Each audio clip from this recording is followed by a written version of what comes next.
Разведчики, всем привет! Попалось мне довольно интересное видео. Ну, само видео это просто фрагмент прошлогодней пресс-конференции Путина. Вот, но интерес там заключается в том, что творится в комментариях. В комментариях там прям наши иностранные граждане, конечно, устроили прям такой вселенский срач. Вот, часть из которого мы, в принципе, и почитаем. Это видео будет отличаться немножечко от предыдущих тем, что сортировка комментариев будет немножко выстроена иначе. Если раньше в предыдущих двух видео сортировка была сначала негативные, потом позитивные, в этот раз я немножечко пересмотрел принцип. Я думаю, он будет довольно интересным. Собственно, в комментариях отпишитесь, насколько интересно, если вы смотрели предыдущие выпуски. Скажите, что лучше, что хуже. Так, ну, в общем, что мы сделаем? Сейчас мы посмотрим этот короткий фрагмент пресс-конференции, а потом, как обычно, почитаем комментарии. Но уже не в режиме сначала негатив, потом позитив, а в режиме другой сортировки. Погнали. Да, BBC я обещал, да, пожалуйста. Они обещали напасть. Да, вы обещали напасть. Ну, они без обещаний с удовольствием это делают. У меня работа такая, они же деньги получают. Да. BBC News. Ровно 25 лет назад Борис Николаевич Ельцин ушел в отставку, передал вам власть и сказал вам: берегите Россию.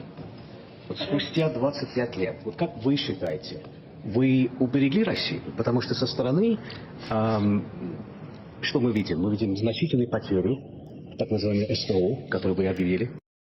Это же, да, британская морда, блин, так называемое СВО. Что значит так называемое СВО? Меня это вообще поражает. То есть у них все не так называемое. Так, у вас демократия, блин, так называемая. Чем вы вообще можете разговаривать, блин, после этого? Мы видим украинских солдат, которые в Курской области. Вы критикуете расширение НАТО, но стало больше НАТО, да, на рубежах России, Швеции, Финляндии. Вот тоже, да, вы критикуете расширение НАТО, но стало больше НАТО. Блин, но это внешние факторы. Путин к ним не имеет никакого отношения. НАТО начало расширяться и, по-моему, до появления Путина, и продолжалось, когда Путин прям, скажем так, хотел дружить с Западом. Вспомните, как он там, их встречи с Бушем, это как два старых друга встречаются. Тем не менее, они продолжали расширяться. А это, какие у него отношения были там с этими всякими Жак Шираками и так далее. Чего-то этого абсолютно не помешало никакому расширению. НАТО как продолжало, я уж молчу про ихнюю систему эту, про которую они забыли после анонса наших так называемых мультиков. Кстати, так называемых. Санкции, высокая инфляция, демографические проблемы. Вот, опять же, да, накидывать. Санкции. В принципе, это может туда же к расширению НАТО отнести, тоже внешний фактор. То есть, ну как я, президент России, да, могу нести ответственность за действия других стран, как бы, ну это абсурд. То есть, я же не несу ответственность, блин, за то, что делают мои соседи. Я являюсь, скажем так, человеком, на которого они могут влиять, но я не несу ответственности за их поведение и так далее. Вот, и демография это вообще на самом деле очень сложная система. В том плане, что, с одной стороны, у тебя в стране, когда все плохо, у тебя граждане разбегаются, то есть они уезжают и так далее, у тебя население вымирает. Но с другой стороны, если мы посмотрим рейтинг стран с большой рождаемостью, в топе, по-моему, даже в топ-10 мы не найдем там богатых стран, вот абсолютно вообще. То есть там вот Йемен, Афганистан, там, по-моему, чемпионами, по-моему, блин, Сомали или Чад, что-то такое, как бы. То есть сложно их назвать богатыми, поэтому демографию делать как оценку, как сказать, уровня жизни, ну, честно говоря, это очень сложная штука, поэтому просто если бы от уровня жизни зависела бы демография, в смысле рождаемость, увеличение рождаемости, то тогда, ну, объективно США и страны, которые там считают, что у них высокий уровень жизни, показывали бы нам определенные результаты и положительной динамики прироста рождаемости, но они не отличаются. То есть чемпион по вымиранию у нас Южная Корея, которую сложно назвать неразвитой страной. не более чем манипуляция на самом деле. Но вот как вы считаете, вы уберегли свою страну? Да, я считаю, что не просто уберег, я считаю, что мы отошли от края пропасти. Потому что все, что происходило с Россией до этого и после, вело нас к полному, фактически тотальному, полной тотальной утрате нашего суверенитета. А без суверенитета Россия существовать как самостоятельное государство не может. Обращаю ваше внимание на то, что вы сказали в отношении Бориса Николаевича Ельцина. Все было как бы хорошо. Его покровительственно хлопали по плечу. Не замечали даже, когда он немножко прикладывался к рюмочке. Он был очень приятен во всех западных кругах. Как только он поднял голос в защиту Югославии, как только он сказал о том, что это противоречит международному праву и уставу ООН, как только он сказал, что это недопустимо в современной Европе наносить удары по Белграду, по столице европейского государства без санкций Совета Безопасности ООН, его тут же начали преследовать, тут же начали его обзывать, он такой, раз такой, алкаш и прочее, прочее.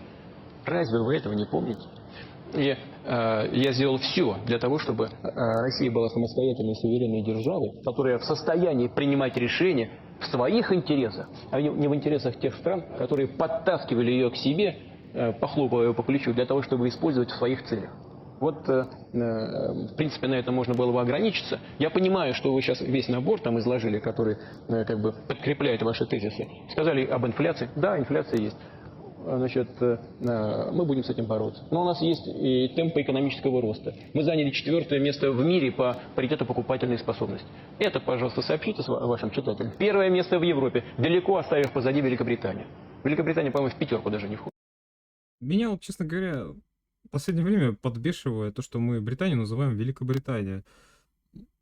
Это такая вот уже такая вредная привычка, как вот, не знаю, там, чесать нос, не знаю, там, блин. Надо как-то пересматривать. Ну, не великая она, уже давным-давно. Мы готовы работать с Великобританией, если Великобритания хочет работать с нами. Но если этого не произойдет, не надо, мы справимся и без наших прежних союзников по антигитлеровской коалиции. Владимир Владимирович, вопрос. Ну вот, мы подошли к самому интересному моменту нашего видео.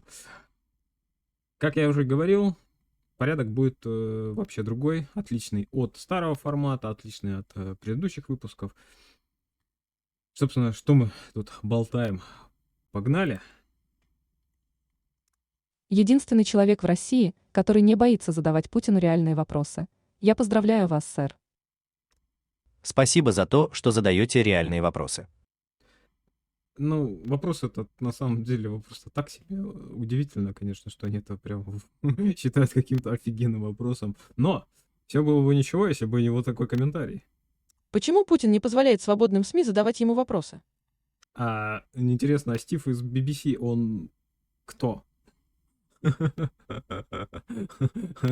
Представитель свободного СМИ или этот, как его, блин, Стив, его привезли в наручниках, да, то есть и после пресс-конференции он уехал снова в этот, господи, на Лубянку, подвалы Лубянки. К слову о свободе слова.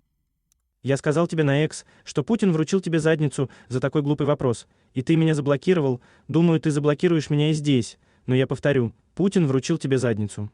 Теперь спроси Стармера и других лидеров стран НАТО, почему RT запрещен в их странах, а BBC и другие разрешены в России. Хочешь спросить Настю, и где свобода слова? Почему ты блокируешь людей в своих аккаунтах? Зачем ты нарушаешь демократические принципы? Ай-яй-яй. Все это транслируется в прямом эфире для российского народа, включая вопрос Стива. Если так, то я немного удивлен, что они пригласили туда BBC и даже сделали все возможное, чтобы позволить ему задать вопрос. Хороший пример того, как демократические страны должны взаимодействовать со своими гражданами, когда лидеры США, Британии, Германии, Франции и так далее найдут время, чтобы общаться со своими гражданами так, как это делает Путин. Почему эти репортеры не задают тот же вопрос своим лидерам?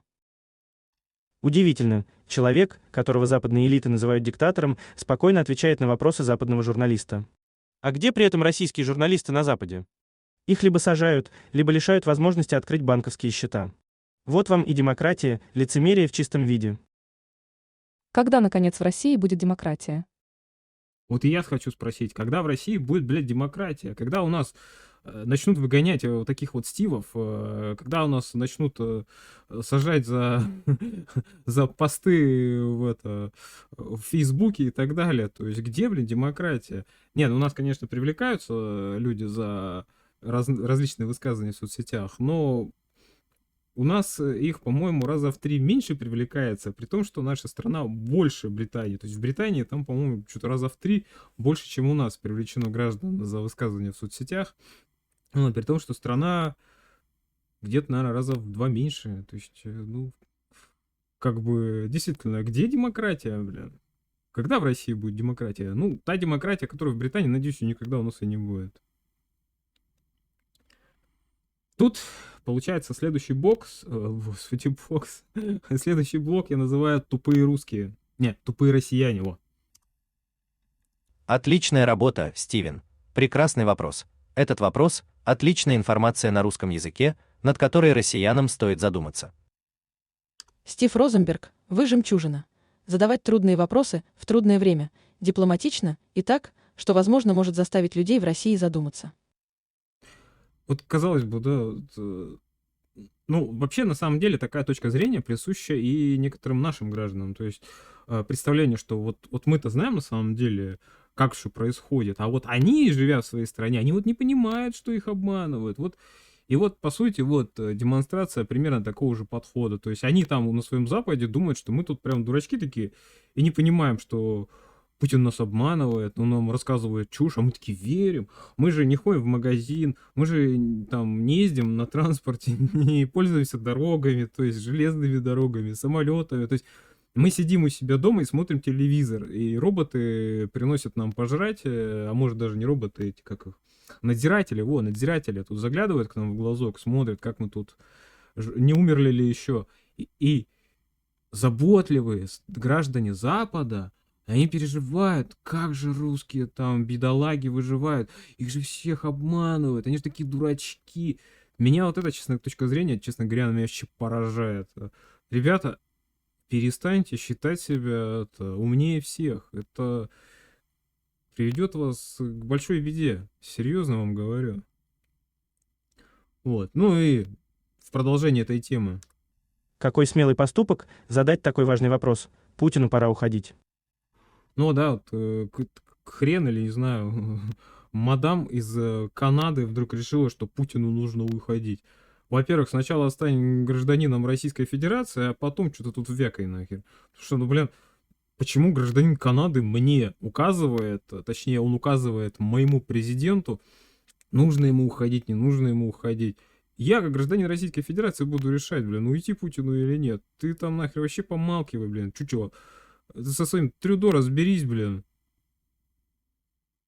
Такой себе тоже президент, или кто он там. У них премьер-министр, неважно. Все равно чучело и чучело. Запад желает, чтобы в России у власти был еще один пьяница, как Ельцин. Западники любят Ельцина, потому что он сделал Россию слабой и покорной Западу, и ненавидят Путина, потому что он сделал наоборот. Единственная причина, по которой Запад любит Ельцина, это то, что он загнал Россию в грязь. Ну вот, это вот такой своеобразный ответ тому комментарию канадки или канадца, короче.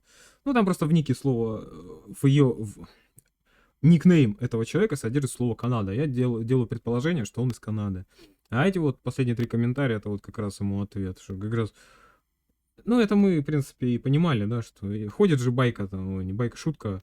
Еще Запад никогда не жил так плохо, как при Путине.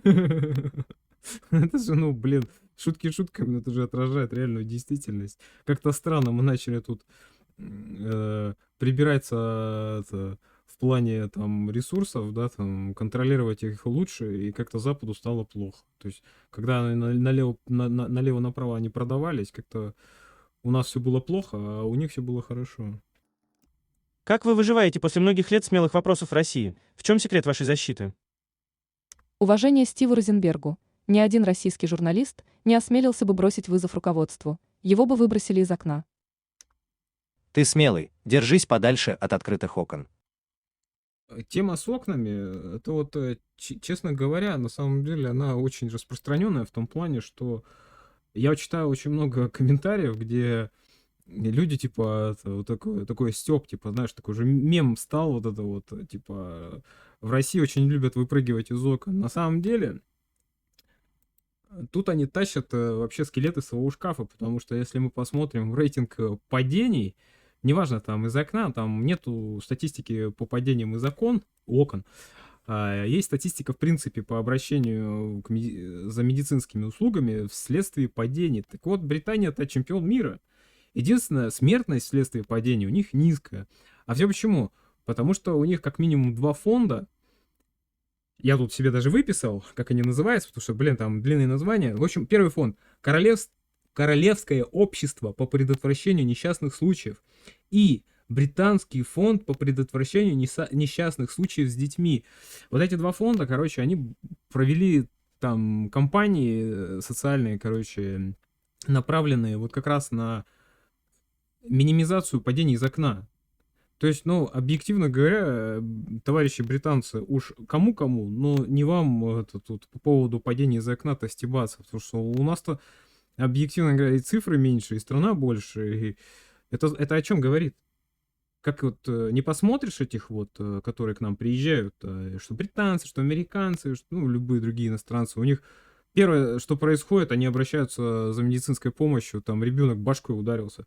И это уже несколько случаев было, это только среди тех, кто медийно как засветился, да, то есть вот эти вот блогеры какие-то, которые интервью раздают, сами блоги ведут. Несколько из них уже обращались за медицинской помощью из-за того, что у них ребенок долбанулся башкой. Но это о чем говорит-то, ёптать? Это говорит о том, что у них очень серьезные проблемы с этой, короче, штукой, как, блин, контроль внимания. Короче, дети у них это абсолютно это... Ладно, погнали дальше. Стив, пожалуйста, перестань рисковать своей жизнью. Ты отличный репортер. Пожалуйста, возвращайся домой. Стив, может быть, и рад бы домой вернуться. Только Стив живет в России с 2023 года. Я не знаю, он живет тут постоянно или он набегами тут. Но я думаю, Стиву не надо рассказывать, где безопасно жить. К слову об этом, публикация, по-моему, господи, как это газета-то называется у них? Guardian, во.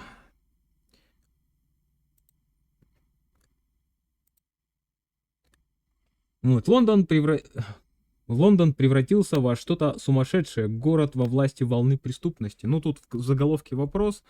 Дальше в статье, естественно, не рассказывается о том, какой Лондон прям вообще опасный. Наоборот, там рассказывается про то, что Лондон очень безопасен. Абсолютно. А вот те, кто жалуются на то, что в Лондоне стало опасно жить, они, скорее всего, видимо, так, ну, там явно не говорится в статье, что они врут, но просто приводится статистика официально, что, согласно статистике, уровень преступности снижается по сравнению с предыдущими годами. Ну, верить британцам, особенно тем, кто во власти, честно говоря, мне хотелось бы меньше всего. Объективно. Подозреваю, что ты не нравишься Путину, Стив. Молодец, что бросаешь ему вызов. Ты его там разозлил, Стив. Молодец. Ты явно задел нерв. Хорошая работа. Настоящий журналист. Респект тебе, Стив, потому что это, черт возьми, очень враждебная аудитория. Господин Розенберг совершенно не интересовался ответом Путина. Для него главное было, что вопрос очень смелый, настолько по-подростковому. Вот я тоже думаю, что товарищи, которые нам не товарищи на самом деле, которые его хвалят, что типа, о, да, ты молодец, ты его уел, да, как бы, и ты крутой журналист.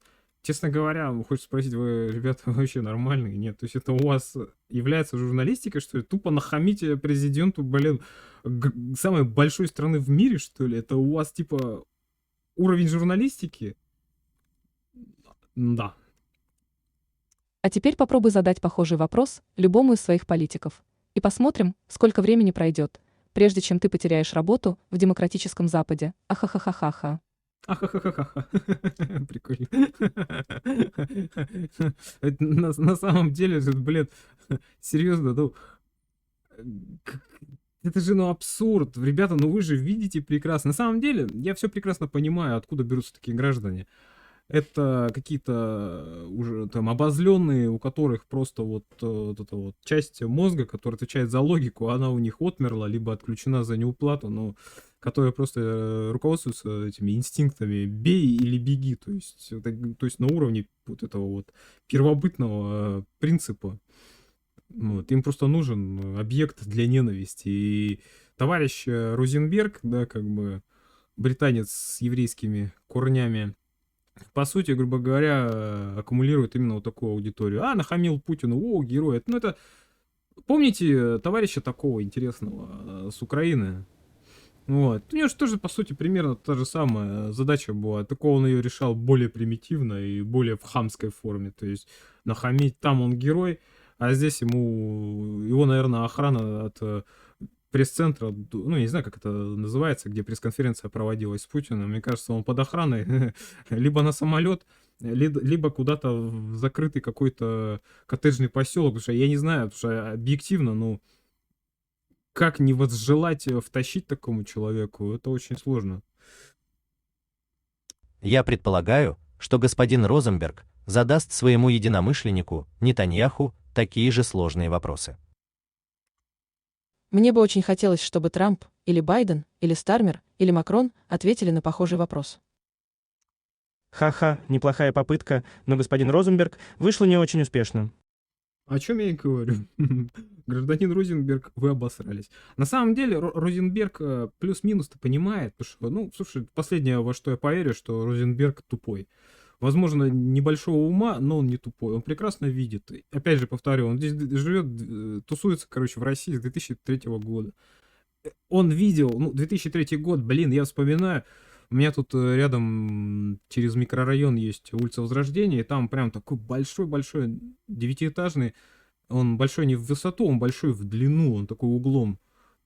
Дом, там, я не знаю просто сколько там подъездов, там может 10-12 подъездов, ну, он прям, он еще так построен, так это, таким образом, что, ну, он прям так монументально смотрится. Там очень большой двор, он не заставлен ничем, то есть там вообще никаких построек, и он так прям живописно так смотрится. И вот я когда работал, катались мы по городу, развозили заявки, потому что больше я в то время ни по каким другим поводам не ездил в город. Вот, и мы катались, и я так смотрел на этот дом, думаю, блин, мне было 17 лет, 2003 год. Я так смотрю на этот дом, думаю, господи, моя страна уже никогда не сможет построить такой дом. Прошло 10 лет, вот этот вот полупустой микрорайон начали застраивать. Сейчас там просто куча домов, причем жилье строили для людей, которых переселяли, то есть жилье бесплатно раздавали. Вот, у нас тут в соседнем, не в соседнем, а где-то, короче, в микрорайоне, там, он не совсем соседний, ну, недалеко от нас, там деревяшки были двухэтажные. Вот, и как бы вот с них и переселяли. Он выставил этого репортера полным идиотом. Вообще вот 100% согласен. Посмотрите на его лицо. Его поставили на место и пристыдили за попытку очернить Путина с помощью лживых заявлений. Так Запад всегда атакует другие страны ложью и обманом. Да, на его лице было написано не то, что там его пристыдили. Да он просто прекрасно понимает, что ему жить в этой стране, ему работать в этой стране, ему просто выходить из этого зала, где пресс-конференция проходит, объективно, то есть ему же будут говорить: Стив, ты что творишь-то? Ты же видишь это все, как все в России происходит. Зачем ты, к чему вообще вот это вот все? Для чего ты это делаешь-то? И он прекрасно понимает, что его ждет. Конечно, никто его не будет ни преследовать, и даже бить. Не, может быть, какой-нибудь прям чокнутый какой-нибудь гражданин найдется, который захочет ему втащить. Вот. Но объективно, но он же, ну, он просто понимает, что как бы единственная претензия к Путину, возможно, у него, если и есть, опять же, претензия ли к Путину, то, что он, наверное, зарплату налом сейчас получает, а не так, что это, там, На карту ему падает. Приходится, не знаю, или в посольство ходить, ЗПХу получать, как раньше мы получали, когда еще до введения банковской системы, ну, таким платничком, как сейчас. Я думаю, вот примерно так он ЗПХу и получает. У россиян якобы самая высокая покупательная способность. Серьезно? Спросите об этом российского пенсионера, что он думает о растущем уровне жизни, пока британцы спокойно летают отдыхать на Канары. Британцы у нас спокойно летают на Канары отдыхать. Опять же возвращаемся... Ой, даже не Guardian. Я больше того скажу. Официальный ресурс британского правительства, который нам сообщает о чем? О том, что... Короче, что-то происходит. Что-то прям с пенсионерами. Это не очень все здорово в стране. Дальше мы идем. Вот такое издание, тоже британское, нам сообщает о чем. Сотни тысяч пенсионеров, получающие пенсии по бедности. Да, что такое пенсия по бедности? Это очень интересный такой момент. Я, честно говоря, даже не понимаю, что это такое. Изо всех сил пытаются свести концы с концами. А, я понял, это они, короче, на Канары сгоняли, такие что-то там не подрасчитали, видать, подиздержались, такие прилетают, блин, с Канар-то. Такие, блин, отопление нечем оплачивать, ё-моё. Вот еще одно издание. Честно говоря, не знаю, как оно называется. Тут нету названия, адрес я уже не помню. Но я ссылки оставлю там в описании, чтобы особо интересующиеся могли, собственно, полюбопытствовать. Еще 250 000 пенсионеров, живущих в бедности после повышения государственного пенсионного возраста. То есть, о чем это нам говорят? О том, что, типа, сейчас пенсионный возраст повысят, и, грубо говоря, так выражаясь грубо, да, нищих станет больше. Ну, а что это? Похоже на то, что они куда-то на Канары, что ли, летают. Ну, вообще, на самом деле, мне кажется, британский пенсионер — это как британские ученые. Просто продукт пиара какого-то. Люди, которые утверждают, что Путин спас Россию. Я думаю, что Россию спасли цены на сырую нефть, а не Путин. Знакомый, да, лозунг, или нарратив, не лозунг, нарратив, знакомый нарратив, который нам толкают из Запада, и наши местные тут некоторые граждане. Согласился бы с этой логикой, если бы цены на газ и нефть спасли бы Ирак, Ливию, Сирию. Сейчас вот Мадуро, он сейчас отбивается от любви США, не знает, куда деваться, блин. Что-то его тоже что-то не спасают цены на газ и нефть. Ну, как-то вот что-то вот не срастается в этой логике. Может быть, дело не совсем в этом? Русские должны быть богаты и жить хорошо. В России очень большое количество природных ресурсов, а население небольшое для такой огромной страны. Но за пределами крупных городов русские нищие. Что-то не сходится. Ну, это не сходится, наверное, в твоих 3 извилинах, потому что я, честно говоря, не вижу в этом никакого противоречия. В смысле, что значит богатый? Трамп, он, кстати, недавно, вот буквально на днях, Трамп же выступил с речью и сказал: США богатая, то есть нам Гренландия-то нужна для чего? Это вопрос нашей безопасности национальной. Нам их, недра-то нафиг не нужны, да? Вот, как бы у нас самих тут до жопы всего, и газа, и нефти, и минералов, и всего-всего-всего. У нас очень много, больше всех в мире. Только что-то в США-то 700, почти 800 тысяч бездомных, это только официально. Вот, каждый 4-й гражданин США не получает медицинскую помощь. А про уровень жизни во всяких этих Апалачах, Миссисипи и так далее, их вон, пожалуйста, смотрите. Причем бездомные, я вот не знаю, единственное, в статистику в эту бездомных входят люди, у которых официально нет жилья, или которые прям вот на асфальте спят, потому что у них же там много людей живет в фургонах живет, там, в кемперах в этих. Поэтому, честно говоря, логика так себе. Я бы сказал, что Путин проделал отличную работу. После хаотичных 90-х Ельцина Путин сумел вернуть Россию и превратил ее в ту мощную страну, которой она является сегодня. Спроси любого русского в России, была ли Россия сегодня хуже, чем в 90-х. А потом поезжай в США и спроси любого американца, лучше ли сегодня США, чем в 90-х. Так и в Европе говорят, что в 90-х было тоже шикарненько жилось. Пока Путин не пришел. Я посетил Москву в 1995 году, и это был гетто. Нет электричества, пьяные люди. А несколько лет назад снова приехал и обнаружил, что она на 100% лучше Нью-Йорка или Торонто. Спроси обычных русских людей, которые жили и выжили в 1990-х, какое время было лучше. Легко любить Ельцина, когда ты еврей, живущий на Западе, Розенберг. Ну вот, как бы, на самом деле, о чем я до этого говорил, да не надо ему никого спрашивать, я же говорю, он здесь тусуется с 2003 года, и он все прекрасно видел, вот. И Стюи не дурачок, он и Лондон видит, и Лондон, и, господи, Британию в целом, он же видит прекрасно, куда вы нахрен катитесь. Вот. И он понимает прекрасно, что в Москве, там, я не знаю, есть у него дети, нет, живут они в России, не живут. Но он же видит прекрасно, что в России он детей может отпускать спокойно, гулять и не переживать. В отличие от своего Лондона. Ну или где он там нафиг живет по факту. Ну и по прописке. Он это сделал. Как американский ребенок, изучающий политику и историю, я могу ответить. В 1999 году, когда Ельцин был у власти, у нас в США была дешевая нефть и газ. Лол. А теперь, когда Путин у власти, Запад воюет с Россией через Украину. И мечта была снова завладеть ресурсами России. Путин этого не позволил. Лол. Ну вот такой под итог того, что я до этого говорил. Мне бы хотелось узнать, когда когда-либо суверенитет России был под угрозой. Да легко. Помните, 2011 год или какой год, когда вице-президент Байден приезжает в Россию, напомню, президентом, по-моему, был Медведев, если не ошибаюсь.